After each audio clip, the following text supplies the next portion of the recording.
This is Colin McGuigan for IFLTV. Delighted to be joined by Francis Warren in the Kingdom of Saudi Arabia. Happy to be back. Always.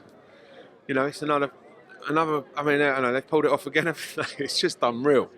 It's unbelievable. You know, we're at Boulevard Runway, whereas two disused aeroplanes being used as restaurants. Only here, only in Saudi. You know, we used to be only in America, but it's only in Saudi now. Yeah. I want to obviously get thoughts on Moses ITAUMA. I want to speak to you about what MCKEAN said to me in my interview yesterday. I noticed in another interview you said that you were very insistent on a rematch clause. Would that be standard in a fight like this, just to protect your fighters' assets, really? Well, that's what it is at the end of the day. I mean, it's pretty standard practice across all boxing. There's nothing unusual there. You know, say Moses rolled the ankle in round 2, he's not going to walk off into the sunset with his ranking and his titles, is he? You know, so it's just standard practice, and there's nothing more to it than that. You know, it doesn't mean that I'm not confident in the fact that Moses is going to go and get a win. I respect DEMSEY. He can read into rematch clauses as much as he wants. If that gives him that little bit of comfort that we think he's the second coming, then crack on. Because you know, if you're not confident, you know, he's already done. He's already lost, hasn't he? He's got to believe he's the best in the world, like Moses believes he's the best in the world. Because these fighters, a lot of it's confidence based, isn't it? You know, it's an attitude, and and if he needs that, the fact that he's got a rematch clause in there to give him a bit of a G up, then crack on, mate. DEMSEY said to me yesterday in the interview that he believes this is a step too far too soon for Moses. Obviously, this is a step up an opponent for Moses, but do you think that this is at the right point of Moses' career for his trajectory? He's moving quite fast, though. Well, listen, everyone gave him a lot of credit for the Marius Whyte win, and I think it was more the fact of how he did it, rather, you know, like all due respect to Marius, but he's 44 years old and he's been around the block more time than my milkman. And the fact, it's just the way he did it. I think it's just the way that most people expected it to go a few rounds, but he just set about him and he dispatched him. So, although he got a lot of credit for it, I don't think Moses was particularly satisfied with the fact that, because it was Marius Whyte. We wanted to find someone who posed a threat, who's been there in with, you know, one of the best around at the moment, and DEMSEY's been in with Filip Hrgović, and he was at the time unbeaten. Wasn't doing bad in the fight either. It wasn't like it was a one-sided beatdown. It was a pretty evenly contested fight, and Filip managed to stop him. I think it was a big shot to the top of the head, wasn't it? So it wasn't even like it was a concussive, game-changing shot. It was just you know. So Moses is in there with someone who's been around the block a few times and is confident, and you know, he's got double the amount of fights that Moses has got. Been around for a while. He's a big fucker. But so is Marius, and I think maybe it's a bit of clever matchmaking to carry on in the same vein of getting the big guys. We saw how well he did against Marius. Let's see if he can do it against someone with a bit better skill set and more ambition. Johnny Fisher's in a good fight against Dave Allen. A lot's been, you know, said about these two colliding, Moses ITAUMA, Johnny Fisher. Would you like to see that soon? And I mean, with these Riyadh season events, it's kind of like the best for the best. Two prospects coming through. Would you like to see that fight soon for Moses? Listen, I think that's a fight that we can build and you know, and let brew a bit, because Johnny's I think he's a fantastic fella. He's a powerful guy, big lump, likes a scrap. And as he describes himself as a cold night away in Stoke. I love that.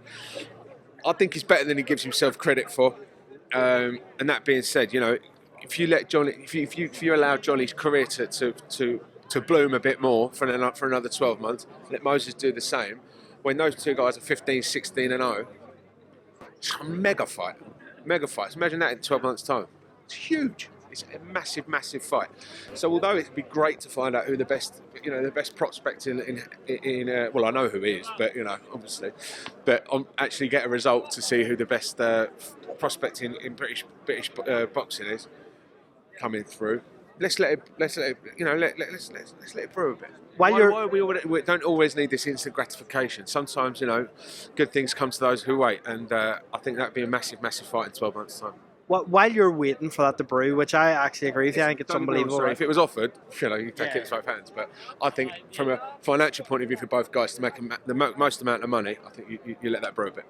If you're letting it brew, right, do you look at guys like maybe Dillian Whyte, or is that maybe...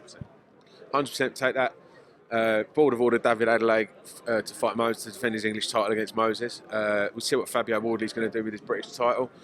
Maybe that gets made up to the British title. You know, what a great fight that would be in April. Moses against David Adelaide. Obviously, some news came out very late on in this fight week. Dennis McCann. Nope. Not touching that. Can't talk about that? Not touching that. Okay, appreciate that. Obviously, replacement, Rhys Edwards for Peter McGrail. What do you make of that fight? Good fight. Good fight. I mean, Rhys, fair play to him stepping up because he's obviously got ambitions of his own, and to step up at the last minute and take that against high-level operators such as Peter, I think fair play to him. So he seized his opportunity, and let's see what happens Saturday. But I think that's a really interesting fight. What do you make of Tyson Fury this time around? He said he hasn't spoken to his wife in 3 months. Do you believe that? Lucky bastard. Didn't mean that, darling. He looks like he's been living in a cave. He looks mean, he looks raw, he looks rough, he looks ready. He looks like he did against Wilder when he looked like a bull in a corner. He looked like he was charging at a matador. And I think, listen, I'm not going to say Usyk's in trouble because we know how good Usyk is, but I think we're in for an absolutely terrific spectacle, a terrific fight. Two guys who are going to leave it all on the line in what is going to be, I think, one of the all-time great fights, because you've got the slickness against the rugged determination of an absolute animal, and it's going to be great. I'm actually really looking forward to this one. Would you like to see AJ Fury? I'm looking forward to the rematch more than I was the first one. Just because I just think there's so many ifs, buts, maybes, what ifs, and I just think anything could happen. Would you like to see AJ Fury? Either which way, 100%. That if it doesn't go Tyson's way Saturday night, even if you put that fight on sale 5 minutes after, it would sell out. It's a massive fight, and I think it's as Tyson said a few months ago, even if they fight when they're 45, it's got to happen. Well, Francis Warren, appreciate your time today. I'm sure we'll catch up again this week. Appreciate it, mate. Thank you.